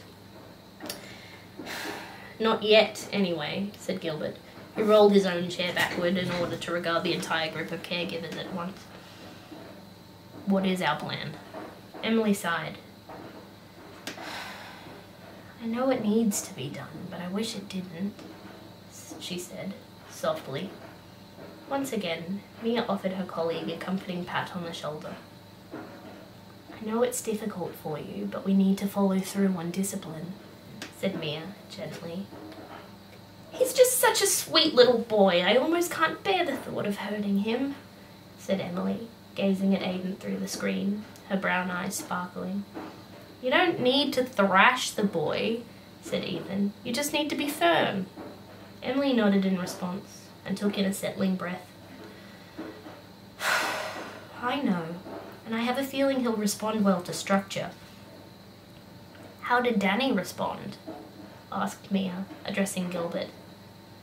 I hate to admit it, but Francois was fairly correct in his performance, said Gilbert, thoughtfully. He didn't give me too much physical resistance, but he did beg, which is to be expected. Piper kicks with everything she's got, said Ethan, with a faux pained expression on his face. I have a feeling Francois will be the inverse. He's verbally stoic, but I can see him resisting. How do you suppose your Vanessa will respond? Asked Emily, who smiled sympathetically at Mia's concerned expression. Mia paused, considering the question. Tears, she said, though I'm wondering if a spanking is even necessary for her. I'm not so sure about that, said Ethan, pointing at the screen. He turned the dial that controlled the volume in the little girl's cubicle. The sound of unfastening tapes was unmistakable. The caretakers watched as Vanessa returned to her supine position and let her heavy eyelids drop. Ah, Vanessa, said Mia, sighing. What would you all do, go back in there and re-diaper her? It's been hours since she arrived. She'll have to go by now. Just leave her be until morning, said Emily gently. She'll only need to wake up with a wet bed once before she learns. Sunlight was streaming in from the window nearest Vanessa, and it pooled in the topmost corner of her bed, encouraging her eyes to open. She rolled towards the patch of sunlight and stretched her knees up towards her chest, soaking in the warmth like a small lizard. She was content for a moment, before a startling realization hit and stirred her from her state of post-sleep calm. The rustling was absent. Vanessa's eyes widened, and she slid a hand beneath the covers. This short exploration confirmed two of her suspicions. One, her backside was completely bare, the diaper having removed itself during the night and become lost amongst the blankets. Two, she was lying in a puddle. The calm dissipated immediately and was replaced with panic. The evening prior, in her sleep-deprived state, Vanessa had attempted to reconcile the fact that she would be turned over Miss Mia's knee at some point today. She had thought she'd made peace with it. Now that the threat loomed ever greater, owing to this new, wet misfortune, she realized that she hadn't. Vanessa was not ready to be spanked. nor was she ready to be discovered in this sodden state. She sat up, her eyes darting from one corner of the crib to the other, searching for a solution. All she saw was blankets, bars, and Chip the stuffed bunny, who was of no help. Out of options, Vanessa allowed her anxiety-riddled brain to take control and devise a plan that was almost entirely doomed to fail. She began to strip the bed, awkwardly maneuvering herself around the sheets. She had still not located the diaper by the time she balled up the soiled linen and threw it over the side of her crib. She had been aiming for the underside of the crib, but the sheets didn't reach that target. Instead, they unfurled themselves mid-air. They landed in disarray on the floor outside her cubicle, the missing diaper visible atop the pile. Vanessa sat back on her heels regarding the mess. As predicted, her anxiety-driven plan had failed. And not to be outdone, the failure had been spectacular.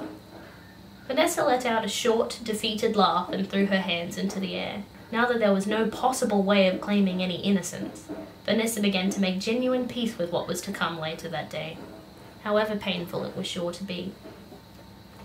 By now, she could hear the others stirring in their cubicles, and Vanessa craned her neck towards the source of the noise. It was Piper, who was leaning out of her crib and staring at the floor. "What is that?" whispered Piper, pointing to the pile.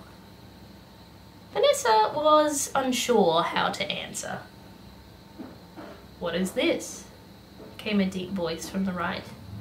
Vanessa, still unsure how to answer, shivered as Dr. Gilbert stepped into view. He looked repeatedly between her and the pile, his expression unreadable. Vanessa tried to simultaneously swallow the lump that had appeared in her throat and formulate a response. The result was a strangled sort of noise. Dr. Gilbert's unreadable expression transformed briefly, and Vanessa saw him quirk a tiny smile. Dr. Gilbert took one large step over the pile and into her cubicle. As he strode closer, Vanessa noted that her mouth had dried out entirely. "What happened, little one?" he asked. "Did you have an accident?" Strictly speaking, no, she hadn't. But Vanessa couldn't figure out a way to articulate what had actually happened. She had loosened her diaper, peed all over her bed, balled up the evidence, and, in an attempt to hide it, splayed it all over the room. Technically, the part involving pee hadn't been intentional. And neither was the part where she pitched her urine-soaked sheets into the corridor, so those could be considered accidents. The loosening hadn't been. The disposal of the evidence hadn't been either, though technically she supposed the act of bedwetting could be considered an accident. She hadn't intended to wet the bed. All she wanted to do was ease the chafing feeling on her thighs, but still, the evidence! Vanessa shook her head and returned to the present moment. Her thoughts had been spiraling. "No?" asked Dr. Gilbert. Said Vanessa. "Ooh, who left their sheets here?" asked Miss Emily, stepping into view. "Mia, I think your little one missed you." Asked Miss Mia, as she followed Miss Emily down the corridor. "Is that so? Were you trying to get my attention, sweetie?" She stooped to retrieve the ball of wet laundry on the floor, which she deposited into a chute on the far wall. Once more, all Vanessa seemed able to produce was A dark blush spread across Vanessa's cheeks as she was regarded in her half-dressed state. Was the entire world going to congregate in this one cubicle? Miss Mia, sensing her discomfort, came forward and scooped Vanessa from her crib. They retreated down the hall, away from the other caregivers that had gathered, and into a changing room. Miss Mia placed Vanessa down onto the changing table. "First, let's get you cleaned up, and then we can talk about what happened, okay?" Vanessa didn't move during her change. The humiliation from earlier had cowed her into a quiet submission, and she readily allowed her hands to be buckled into the mittens. She noted hazily that the mittens in this room were blue as opposed to yellow, as if that made any difference to the situation. Vanessa allowed herself to be maneuvered and taped into a fresh diaper. Miss Mia removed her damp bodysuit. She slipped a yellow collared tunic dress over her head and a pair of white socks onto her feet. Once dressed, Miss Mia transferred her to a set of couches that lined the wall. She was positioned facing the wall. Vanessa's heart sank. This was an atypical form of corner time, sitting on a couch, but the feeling of rejection was swift all the same. She'd never considered it before, but now that she was experiencing it, being placed into a corner and left with her thoughts was the worst punishment Vanessa could imagine. She soon learned that this realization was misplaced for that particular time, however. The couch springs groaned from behind her, and she soon felt Miss Mia's fingers begin to detangle her hair. The strange feeling of relief was strong, and Vanessa relaxed at her caregiver's touch. Miss Mia produced a brush and gently began to remove the knots from Vanessa's light brown hair. "This hat, I swear to goodness—" "All right, honey," said Miss Mia, working through Vanessa's nest of bed hair. "Would you like to tell me what happened?" "Okay," said Vanessa. "I was trying to go to sleep last night," she began hesitantly, "and the tapes are rubbing my legs, so I undid them," finished Vanessa. "But I only did the bottom ones. I wasn't trying to—" Vanessa trailed off. Miss Mia made a slow noise of understanding. "Ah, keep going, darling," said Miss Mia, still tackling the more stubborn knots in Vanessa's hair. "Then what happened?" Vanessa groaned inwardly and shifted uncomfortably in place. "I peed in my sleep," she said softly. "Ah," said Miss Mia, "and with your diaper off it had nowhere else to go." "Yeah," said Vanessa, twisting her fingers into anxious knots in her lap. "And I didn't know what to do, so I took the sheets off the bed and I tried to put them on the floor, but I can't throw." Miss Mia gave a soft laugh. "So they went into the corridor," she finished. "Yeah," whispered Vanessa. "Okay, I see what happened," said Miss Mia, as she finished Vanessa's hair and set the brush aside. "Thank you for explaining, sweetheart. Now that you've let me know what happened, there's a few things we need to go over," said Miss Mia, placing her hands beneath Vanessa's arms and guiding her backward to rest on the broad maternal lap. "It's against the rules to play with your diaper, okay?" "Okay," whispered Vanessa, feeling a gentle shame settle in her belly. "Because if you do, things like this happen," said Miss Mia. "It's not your job to deal with laundry, okay, sweetie? That's my job." Once more, Vanessa nodded wordlessly. "In the future, if you have an accident in the middle of the night, here's what I want you to do. Are you with me?" "Yes." "There's a nightlight on the wall next to your crib. If you need me in the middle of the night, I want you to lean over and turn it on. Then I'll know, okay?" Vanessa, again, nodded. "All right, sweetie," said Miss Mia. "I need to tell you a few things, and I want you to try your best to listen. First of all," began Miss Mia, "it's okay that you had an accident. These things happen." Vanessa, listening anxiously, twisted her hands. She couldn't allow herself to feel relief. She could hear the but that was sure to follow. "You know that from now on, you're not allowed to touch your diaper or take your sheets off the bed," continued Miss Mia. "You're not in trouble for those things, okay?" "Okay." "But we do need to have a serious talk this afternoon before your nap." "We do?" asked Vanessa, stealing a glance upward to gauge Miss Mia's expression. It was what she'd come to expect. Firm, but not angry, and not unkind. Vanessa relaxed some, despite the mention of a serious talk. "About the naughty thing you all got up to yesterday," said Miss Mia, smiling wryly down at Vanessa. Vanessa's cheeks coloured. "Oh," So I just want to reiterate to you, honey, you're not getting a spanking for having an accident. That's the most natural thing in the world for a little one, said Miss Mia, and Vanessa cringed. You'll be going over my knee for trying to pull a vanishing act. That's not something you're able to get away with here. Do you understand? Vanessa did understand, though it would be an understatement to say she was unhappy to admit it. She gave a little nod, along with a quiet whimper. Good girl, said Miss Mia, pulling her close for a hug that Vanessa couldn't help but relax into. The hug calmed her, but Vanessa's mind and belly still swam with emotion. Fear, apprehension, shame, all mixed with an undercurrent of something muddled she couldn't identify. As she contemplated this afternoon's fate, Miss Mia began to rub her back in slow, gentle circles. Vanessa did what she usually did in times of confusing emotions. She put it out of her mind and closed her eyes. After a surprisingly palatable breakfast of yogurt and sliced bananas, Vanessa was set down inside the playpen in the daycare center. The threat of that afternoon's disciplinary measures loomed over Vanessa's head, and she looked uncertainly up at Miss Mia after she'd been placed on the floor. "I'll come get you after lunch for our talk," she said, lightly, leaning down to place a kiss on the top of Vanessa's head.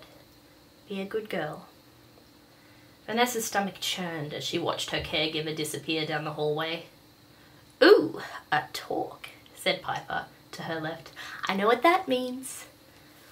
Vanessa sighed and turned towards Piper, who was again lounging atop the large stuffed bear. "Yeah," said Vanessa, dolefully, who also had a firm grasp on what the phrase had meant. "Don't worry, it's not so bad," said Piper. "You say that about everything," said Vanessa. "I really don't believe you about this one." "Well," began Piper, "it'll be painful, true, and you'll probably cry like a little girl." "But?" asked Vanessa. "But it won't last forever." This notion was surprisingly comforting to Vanessa. It was true, her spanking wasn't likely to last forever. If she could just close her eyes and remember to breathe, she would be okay. Probably. The last time she was spanked, it had been at the request of a partner, an attempted adventure at what she had called kink. But Vanessa hadn't been able to take her partner seriously, and had fallen off of her lap and onto the floor in gales of laughter. That hadn't been a serious spanking, though, and her partner hadn't been 1,000 feet tall. Though, how long could a spanking possibly take? 10, 15 minutes? She'd be fine. Piper, as if clairvoyant, spoke. 45 minutes to an hour, tops." "An hour?" asked Vanessa, incredulously, louder than she'd intended. "She's going to spank me for an hour?" Miss Emily entered the room, Aiden in her arms. "Whoa, calm down," said Piper, her hands in the air. "It was a guess. I've never been punished by Mia before. I'm just going off my own experiences." Miss Emily stooped down to place Aiden into the playpen. He was wrapped in a blanket and had a pacifier between his lips. His eyes were red. "Miss Emily?" asked Piper, jumping from the bear's lap and walking quickly to the perimeter of the playpen to crane her neck upward. "Yes, darling," responded Miss Emily. "How long do you spank people for?" Miss Emily looked surprised to be asked such a question. "Well," she paused and thought, "I suppose it depends." "On what?" asked Piper. Miss Emily laughed. "Well, on a whole bunch of things, honey." She leaned down to rest her elbows on the top of the playpen as she spoke. "What the little one did, how much of a lesson they need to learn, how much they can handle." "How do you know?" Vanessa spoke up, timidly. Asked Miss Emily, turning her head towards Vanessa, who squirmed at the direct attention. "How do we know what?" "How do you know how much we can handle?" said Vanessa, addressing her shoes. Miss Emily smiled gently and unlatched the playpen gate to step inside. The large woman sat down on the floor in between Piper and Vanessa. She reached out and took Vanessa's hand, which she cupped between her own. "There's lots of things we look for while we've got a little one over our knee," she said, rubbing the trembling girl's hand. "Your breathing, the noises you're making, for just 2 examples. I have known your new caregiver for years and years, honey," said Miss Emily, looking earnestly at Vanessa. "I don't have a single doubt that you're in safe hands." Vanessa stole a glance at Miss Emily and found nothing but honesty in her deep brown eyes. "It's going to hurt a little bit, that's what a spanking's for, but you're going to be completely safe," she said. "I promise." The others arrived later, wrapped similarly to Aiden. Danny, who appeared to be asleep in Mickey's arms, and Frank in Dr. Gilbert's, with a scowl on his red face that was rapidly becoming trademark. "What's wrong with you?" asked Piper, after they'd been set down in the playpen and bade farewell by their shared caretakers. "It's obvious, don't be tense," said Danny. He rolled his eyes, still groggy from his nap. Frank, still wrapped in a blanket, frowned silently. "Oh, right," said Piper, a look of genuine realization in her eyes. "Sorry." Danny waved a hand in her direction and laid down upon the floor, resting his head on a stray teddy bear. "Can you do me a favour, though?" asked Piper, still addressing Danny despite his rapidly drooping eyelids. He asked, his eyes closed. "Can you tell Vanessa it wasn't that bad? She's panicking." Vanessa coloured, but didn't admonish Piper for the request. Despite Miss Emily's heartfelt reassurance, Vanessa still felt a deep and churning anxiety in her stomach. Danny's eyes opened then. "My butt hurts, but I'm alive," he said, shrugging. "It wasn't as bad as the one I got yesterday." "Which one did it, though?" "Oh, hang on, sorry, give me a sec." Props again. "Which one did it, though?" Oh my gosh. Props upon props upon props upon props.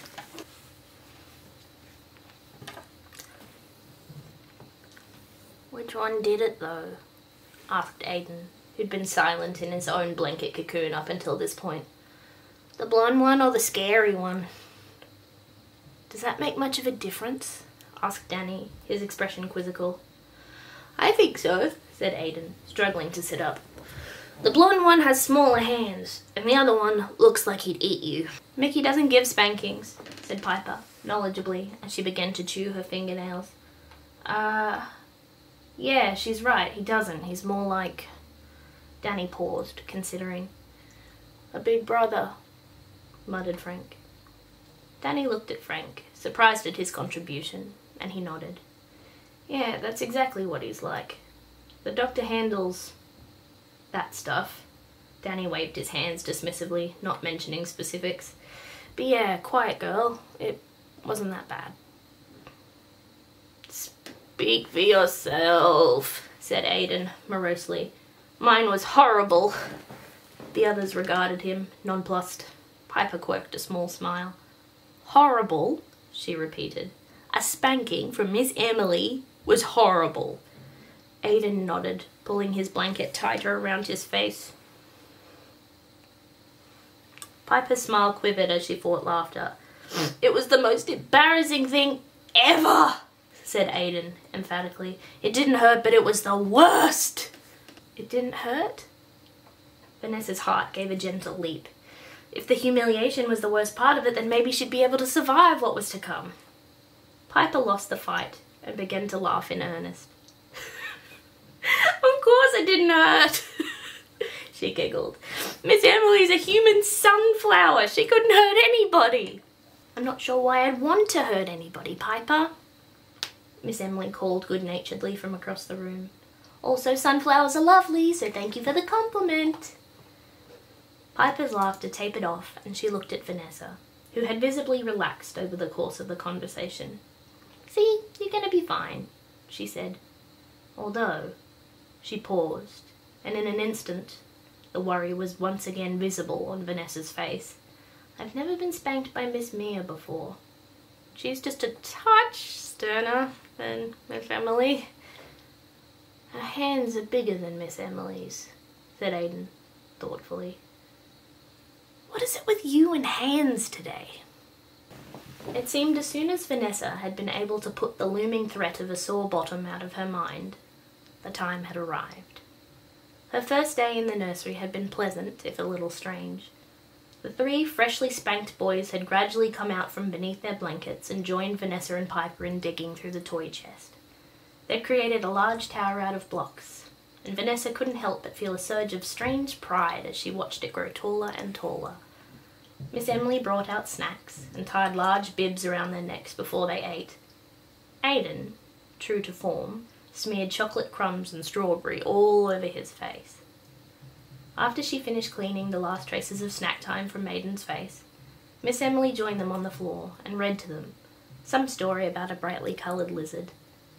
Vanessa wasn't paying any attention to the story. She just lay on the floor and revelled in a feeling she hadn't experienced in years. A complete and total lack of anxiety. That feeling was shattered, of course, directly after Miss Emily closed the book and Miss Mia appeared and scooped Vanessa from the playroom floor. Out the door she was taken, away from safety, and down the corridor towards certain doom. The room they arrived in was unremarkable. It contained a single couch and a single window with blue curtains. Next to the couch was a small brown chest of drawers. Miss Mia seated herself on the couch and stood Vanessa up directly before her. Miss Mia fixed the small girl with a well-practiced stern gaze, and Vanessa immediately began to squirm. "Okay, sweetheart," began Miss Mia, folding her hands in her lap as she spoke. "It's time to have a chat about yesterday." "Okay," whispered Vanessa, barely audible. "I'd like you to tell me what you did yesterday," said Miss Mia. I stammered Vanessa, her palms immediately growing hot. I tried to escape. I was scared and I didn't want to be in here, and I started looking around for a way to get out. Go on," said Miss Mia. "It was my idea to try and reach the latch." "I see.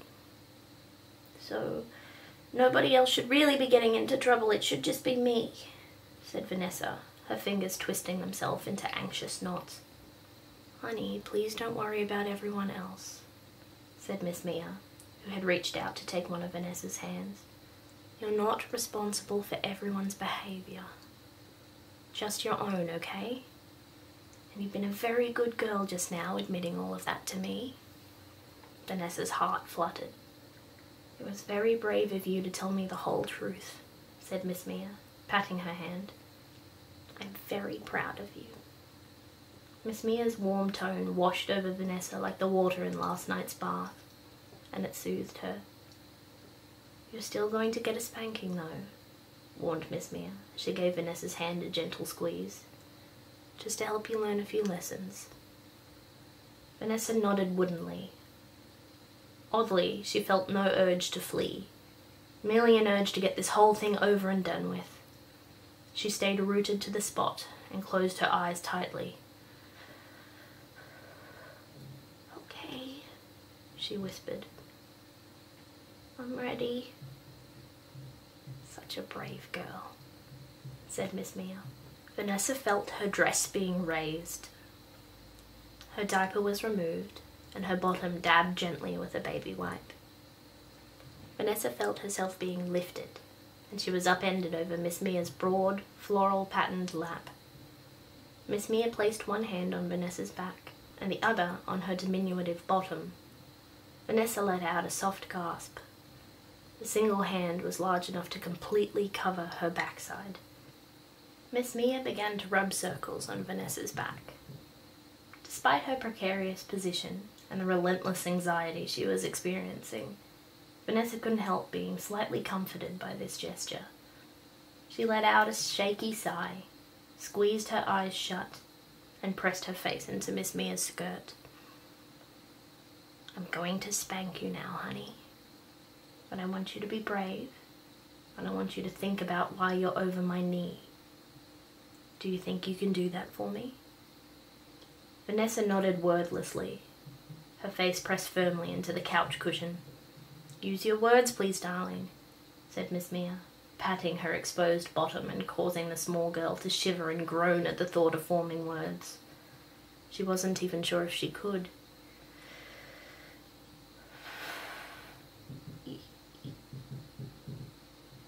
"Yes, ma'am." "Good girl, honey. Such a good girl." Miss Mia raised her hand and brought it down firmly upon Vanessa's bottom. The sting was immediate, as was a deeper pain that radiated in her bones. Miss Mia spanked her methodically, never varying from that same slow pace. The pain wasn't excessive, but it was sharp enough to make Vanessa curl her toes. Miss Mia spanked her in silence for several minutes, during which her bottom began to blush a light pink, which gradually deepened to match the humiliated shade that graced Vanessa's other set of cheeks. "Okay, honey, are you with me?" asked Miss Mia, still spanking steadily, and Vanessa nodded. Said Miss Mia. "Use your words, please. We need to have a bit of a chat." "A chat?" Vanessa was in no position to speak. Still, she made an attempt. Tried Vanessa, her voice catching. "Yes, ma'am." "Good girl," said Miss Mia. "I want you to tell me why you're being spanked right now." Started Vanessa, her stomach swirling. Vanessa stammered. "You can do it, sweetheart. Be brave and use your words. Why are you being spanked?" This only served to deepen the humiliation that Vanessa was experiencing, and her stomach continued to swirl. Her breathing quickened, and her eyes filled with tears. Because I tried to escape," choked Vanessa, mortified. Miss Mia began to rub Vanessa's back as she continued to warm Vanessa's rapidly reddening backside. "Good girl. Yes, that's exactly why you're being spanked," said Miss Mia. "But I wonder if you can tell me, why is trying to escape not allowed?" "'Cause you don't want us to leave?"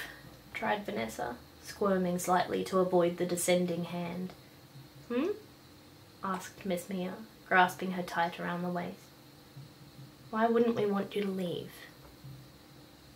Then you wouldn't have anyone to do this to," wailed Vanessa, kicking her legs. "Please stop. Stop." The tears spilled from Vanessa's eyes, leaving a small soaked patch on Miss Mia's skirt. She chuckled lightly, but ignored the request. She continued in her discipline. "We're not done yet, honey. You need to work out the answer to my question." "I don't know, 'cause escaping's naughty," asked Vanessa, grimacing around the cloying, childish language that had just escaped her mouth, and from the fire that burned her rear.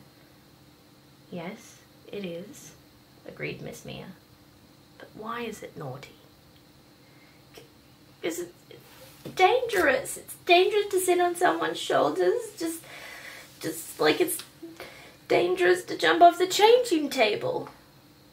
"Very good, sweetie," said Miss Mia, her hand slowing.